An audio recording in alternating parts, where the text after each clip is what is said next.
Kirsten McCormack. And I'm Regan van Heerden. Welcome to our laboratory project presentation. The primary objective of this investigation is to determine, by means of an electromyograph signal, the force exerted in newtons by the biceps brachii muscle in order to determine a generalized relationship for muscle force estimation using an EMG signal. An EMG signal captures the propagation of electrical potential energy along the muscle fibers. The difficulty with extracting any meaningful information is that there are many physiological factors which impact the signal.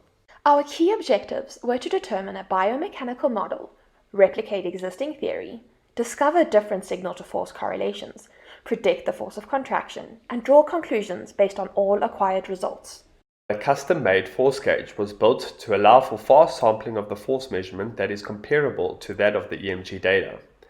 An external clock was added to the force gauge that was then synchronized with the EMG device to allow for synchronized time stamping of events. This is our experimental setup for data acquisition.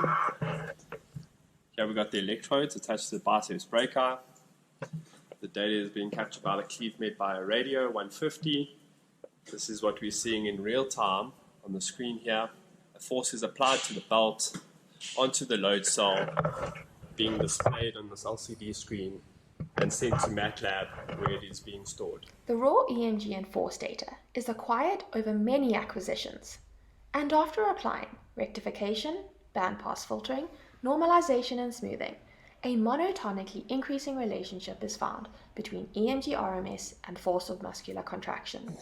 Taking the smooth data from all acquisitions performed on a single subject and plotting it on the same set of axes finds this result.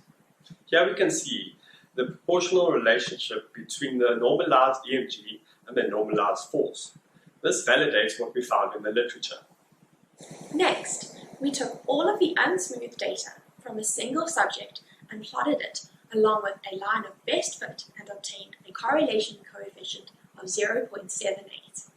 We then used the line of best fit as well as the standard deviation of the dataset to create a predictive model that allows us to estimate the force of contraction based on an EMG signal within plus or minus 10%. Similarly, the results of our frequency analysis plotted a second-order polynomial with a correlation coefficient of 0.64. Finally, plotting all data sets across all subjects found a correlation coefficient of 0.66. This indicates a standard relationship for the force of contraction of a muscle when using EMG.